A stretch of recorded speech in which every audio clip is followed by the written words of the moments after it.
Good morning, Friday, February 7th, 2022. And today is non-farm payrolls day.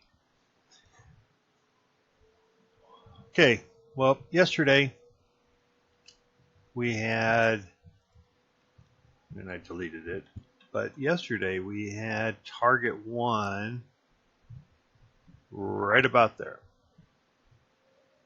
And at the end of the day, or right around, target one is right about there.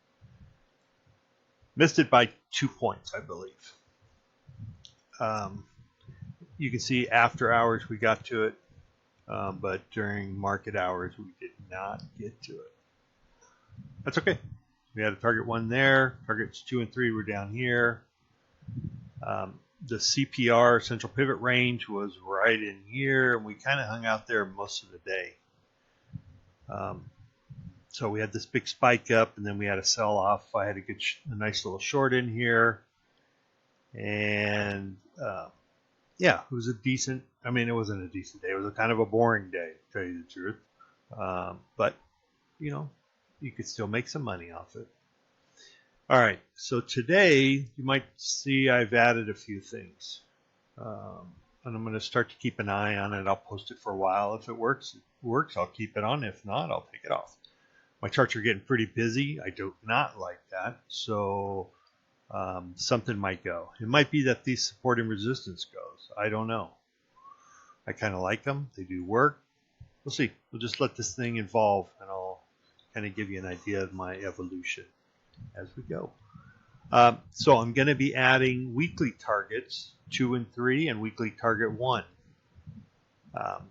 So if I would have started that this week, it would have looked, we would have came in on Sunday, and it would have looked something like this, where we opened up right around here on Sunday. I have my weekly CPR, weekly everything. So I don't know how exactly I'm going to display it, but I'm going to give it some thought over the weekend. You can see the weekly target 1. We came up and, we went through it, came down, and kind of sat on it. So it does seem to have some relevance within the market. You can see weekly targets 2 and 3. 2 being down here, 3 being up. Again, we pushed through it and we kind of hung out. Went above it, came back down, sat on it, came back down, hit it. We're kind of at it right now, right in between. So there is some relevance there. So I'll try not to let the charts get too busy, because that is a concern of mine. I do not like busy charts. Okay, so where are we at today? Today, kind of hanging out down here. We got a potential little wedge. I put a little wedge in there because when the market is waiting for something, it goes into a wedge. It's just what it does. So we'll see how that works out. I can easily just delete that.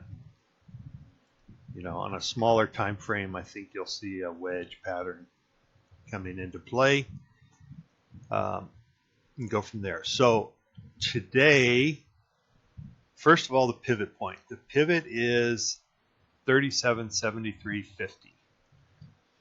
Okay, that's the pivot point. The BC, or the bottom control, or bottom central, as they call it, around 37.62. And the top central is 37.85 roughly. Okay, so within that we have our resistance at 37.79.75 down to 37.70. Okay, so that's the red box in here. Again, it's going to give us some resistance up. I don't know how relevant it will be, with non-farm payroll. The whisper number is 258,000 jobs.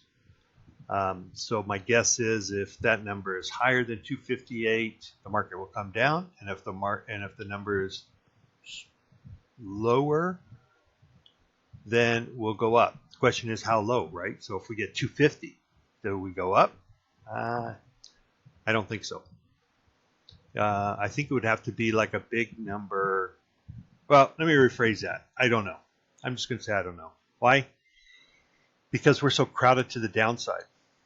So, it could be, if you guys have been watching my videos, you'll notice I put time is on market side. Well, yeah, anybody can say that, right?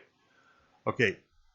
Oh, but back here I put, time is on market side, right? So, and we stayed here for a week, 10 days, whatever. And here's another one, week, 10 days. And I put this out back here. I put this one out back here. Why? Because everyone's to the downside. It's hard. The market can't make money. So what's it going to do? It's going to go sideways. That's it. If everyone is bearish and it can't go up because the economic data is so bad that the market's going to go sideways. It's just the way it is. So why? All the people who bought puts, they're just going to let them burn out. Right? Back here, when everybody bought puts and there was billions of dollars spent on puts, out until when? Oh, middle of October, end of October. What are we going to do till the end of October? Probably go sideways. Just guess it. Just a guess. So, although we do have a slope down, yep, we do have a slope down. So, any rate, what are we going to do today? Depends on the numbers. It really charts. My targets I think are solid. The targets are solid. It's the question is whether we go higher or go lower, right? So let me give you the targets and we'll stop the video. Okay, target support on the downside. I'll start with the downside. Support 37.32, 37.22.50. Okay, that's the box down here. You can see we already hit it this morning and bounced off it. Okay, target 1, 37.13. This one, it can be support, I think, at the end of the day, but in the beginning of the day, I think it blows right through it if we get down there. Same with target 1 on the upside. So I think target 3 is a more relevant target out of all three of them. And typically, like I was going to put this in green and this one in red because tough to get above that, tough to get below that. It can, don't get me wrong, but they're good bounce points. Okay, target 2, 36.91. Target 3, 36.82. Okay, I've already given you CPR. And the resistance is 37.79.75 to 37.70. So that's resistance. Target 1 to the upside, 37.89. Target 2 to the upside, 38.11. Target 3, 38.19. Okay. So there's my targets. Why do I read targets out? Well, because the quality, the video quality. I'm now doing them in standard video just for faster uploads and faster processing on YouTube. But I was doing them in 4K and it didn't matter. So sometimes I don't know. When I watch the videos, sometimes I get great quality, sometimes I get really crappy quality. So anyway, there you go. So depending on the numbers, we'll go up or down. I don't know. I play what the market gives me. So my game plan for today will be obviously at 8:30 this morning, 5:30 for me. If the numbers are bad, meaning they're high, then we're going to come down. Obviously I'll be in future, so it'll be a little different, but depending on where we open up in the morning, I'll play to the downside. So yeah, that's my game plan. I mean, not much of a game plan. Okay, I'll take it as it comes. Here is SPY. Let me just show you SPY real quick. There's Apple. Here's SPY. Okay, so SPY came down. It came to my initial target right up in here. I thought, okay, we're coming down. We gapped down, then we moved back up. We put up a new wave 4. So good chance we come on down here. Now, if we move to the upside, and let's say the numbers are horrible, and we move to the upside, well, then this all disappears and we make a move up. So it's not like I'm going to be holding out for 384, 384.50 on SPY, and then we're going to come down. No, I'll play to the upside because we may go up there for a few weeks. Who knows? All right, because everybody is short, right? Okay, Apple. Apple, same thing. Depending on the numbers, I'm flat, totally flat. I have I'm in nothing. So Apple so far right now has gone to a wave 4. I would expect a wave 5 to the downside. But again, depending on the numbers today, it may just blow this up, get across this trend line, stay above the 54 EMA, and off to the races we go. So there you go.